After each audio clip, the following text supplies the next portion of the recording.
शिंदे गटाच्या अनिकेत चावळकरची पश्चिम महाराष्ट्र निरीक्षक पदावरून हकालपट्टी करण्यात आली आहे। श्रीकांत शिंदे यांच्या वाढदिवसाला गुंड हेमंत दाभेकरला घेऊन गेल्याचा ठपका ठेवून कारवाई केल्याची माहिती आहे।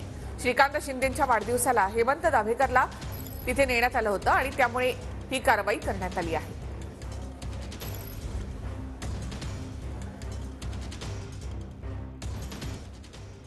हेमंत दाभेकर याच्यावर खंडणी, अपहरण, हत्या अशा प्रकारचे गंभीर गुन्हे दाखल आहेत। हेमंत दाभेकर हा कुख्यात गुंड शरद मोहोळचा साथीदार होता।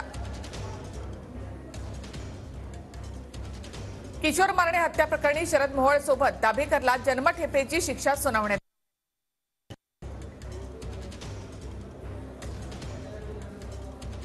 दाभेकर शरद मोहोळ सोबत शिक्षा भोगत होता।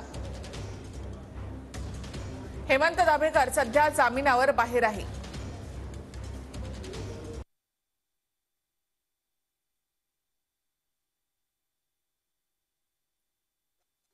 बाळराजांच्या वाढदिवसाला त्या गुंडांची फौजच होती असं मी पाहतो।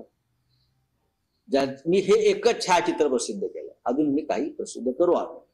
पण हे जे महाशय आहेत हे कोण आहेत, त्यांची कर्तबगारी काय हे आधी पुणे पोलिसांनी जाहीर करावं। हे महात्मा जे भेटले आहेत, अभिष्ट चिंतन त्यांच्याबरोबर अख्खी टोळी होती ते वर्षा बंगल्यावर, त्यांच्यावरती बाळराजांनी काय जबाबदारी दिली आहे भविष्यातल्या निवडणुकांसाठी, आपल्या विरोधकांचा काटा काढण्यासाठी, हे सगळे गुंड कोण गोळा करतायत त्याच्यासाठी एका माजी पोलीस अधिकाऱ्याची नेमणूक केली आहे।